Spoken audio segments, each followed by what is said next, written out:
Base sa mga balita nitong mga nakaraang araw, mula mismo sa bibig ng Secretary of National Defense na si Secretary Gilberto Teodoro, unti-unti nang lumilinaw ang dating malabong status ng multi-role fighters acquisition ng Department of National Defense.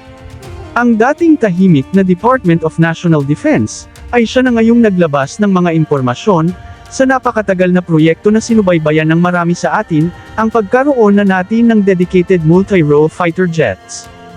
Mula sa di pa tiyak at malabong status noon, pero ngayon, unfolded na, at lumilinaw na, ang konkretong estado nito, at ang mga aasahan nating pangyayari sa proyektong ito.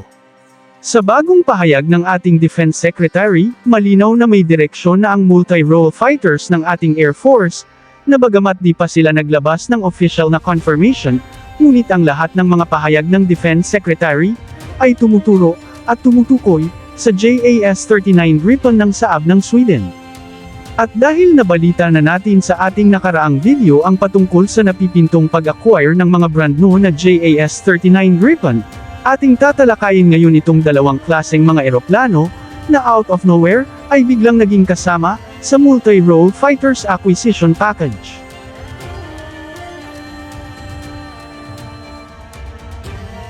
Bakit nga ba biglang binanggit ng Defense Secretary ang pangangailangan ng AEWACS, o Airborne Early Warning and Control Systems, at tanker aircrafts? Simple lang ang sagot. Sa kamakailang aerial combat ng Pakistan at India, malinaw na hindi sapat na may fighter jets ka lang. Kailangan mo ng support assets at game-changer capability ng mga AEWNC aircrafts, gaya ng Saab Erieye, Boeing E-7 Wedgetail, o Northrop Grumman E-2 Hawkeye, na magsisilbing airborne radar platforms. Ang mga assets na ito ay maaring makapagbabago sa resulta ng operasyon. Kayang mag-monitor ng daan-daang target sa malawak na area, mas malawak pa sa kaya ng radars ng ground-based systems o individual fighters. Ang tanker aircrafts naman, gaya ng KC-130 o Airbus A330 MRTT, ay nagbibigay ng in-flight refueling. Ibig sabihin, mas matagal makakalipad ang mga fighter jets, mas malayo ang maabot, at mas handa sa prolonged operations. Kung hindi ka supported ng AWACS at tankers, kulang ang gamit mo sa actual combat, lalo na kung peer adversaries ang kaharap mo gaya ng China o ibang regional powers. Ngayon, balik tayo sa tanong, bakit ang JAS-39 Gripen ang tinutukoy na magiging fighter jet ng Pilipinas?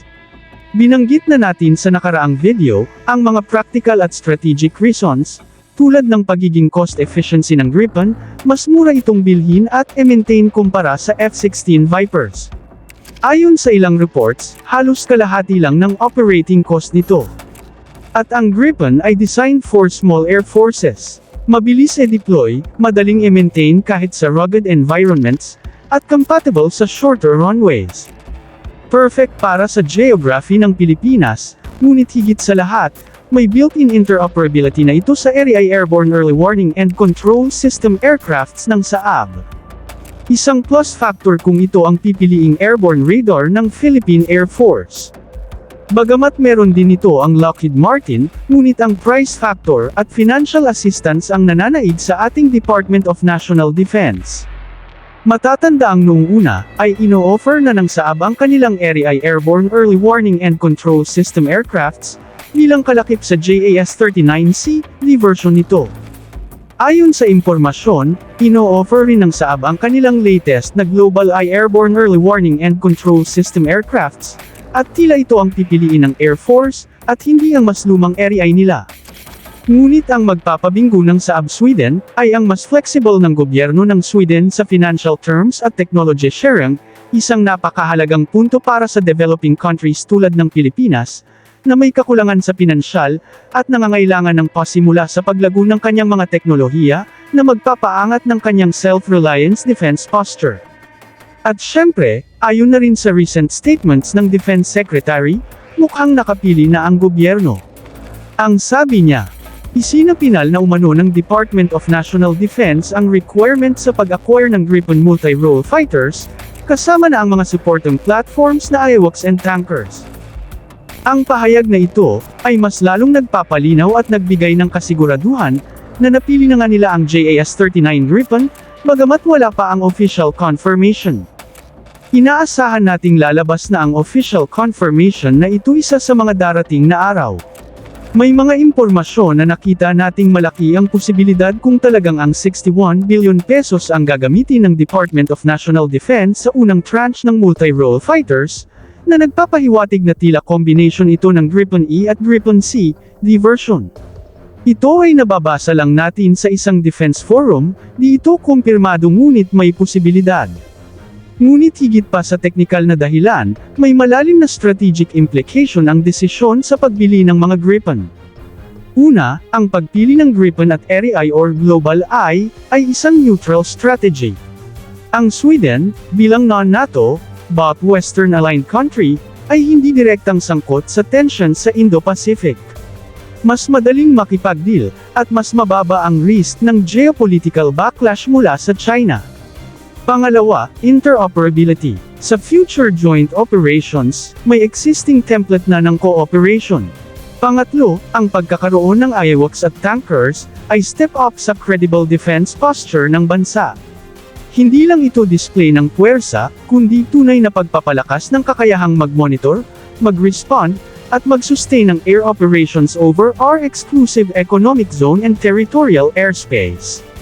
Malinaw na mula mismo sa bibig ng Secretary, ang kumpirmasyon, na ang 40 na multi-role fighters ay kukunin gamit ang soft loan, at sinisiguro muna niya ang garantiya mula sa Financial Department ng bansa, bago siya maglabas ng pinal na desisyon, at oo, hindi pa done deal ang 40 na MRF, ngunit nasa pintuan na natin ito. Magkapirmahan man bukas. Dapat natandaan, hindi ito magic, na mangyayari agad. Ang estimated delivery timeline, ayon sa dating pronouncements, ay 3 hanggang 5 years mula sa contract signing, para sa JAS-39 Gripen E version. At kailangan din, ng training ng pilots at ground crew, upgrade sa airbases, radar integration, doctrine development para sa joint air operations. Sa madaling salita, hindi ito one-time purchase, ito ay long-term capability building. Sa pagpili ng Gripen, at sa pagdagdag ng AWACS at tanker aircrafts, unti-unting nabubuo ang pangarap ng Pilipinas na magkaroon ng isang modernong, agile, at self-sustaining air force. Ayon kay Secretary Gibo Teodoro, na bagamat straightforward ang pag-acquire ng mga MRF, kailangan ding masiguro ang storage facilities ng mga military assets na ito, at kailangang sapat na sapat ang mga munitions ng mga eroplanong ito, upang masiguro palagi ang kanilang kahandaan sa anumang oras. Inamin niya na ito ay makadagdag ng malaki sa buong package, kaya kino-consider nila ang mga bagay na ito. Ayon kay Gibo, constant ang pag-uusap nila ng Department of Finance at Department of Budget and Management tungkol sa tuloy-tuloy na pagbigay ng sapat na annual budget, para masigurong hindi magiging display na lang ang mga ito sa ating mga Air Force base. Dagdag pa niya, madaling sabihing bibili ng armas, pero, ang ayaw natin ay bumili, magkaroon ng mga order, magkaroon ng mga delivery, ngunit hindi magamit para sa kanilang optimal na paggamit, at magiging pang-flying air show na lamang ang mga eroplano. Pero gaya ng lahat ng modernization efforts, ito ay nangangailangan ng political will, consistent funding, at strategic vision. Ibig sabihin, kailangang tuloy-tuloy ito sa bawat mga pangulo na mamumuno sa bansa. Kapag merong isang pangulo na kontra sa AFP modernization dahil di ito kailangan, ay mahihinto pa rin ang proyektong ito, kaya bahagi din tayong mga mamamayan sa tuloy-tuloy na AFP modernization. Kung gusto mong manatiling updated sa mga ganitong klaseng military developments at defense insights, don't forget to like, share, and subscribe. At ikaw, sang-ayon ka ba sa pagpili ng Gripen at sa pangangailangan ng AWACS at tankers? O mas gusto mo ng ibang jet gaya ng F-16 o KF-21? Comment down below, at pag-usapan natin.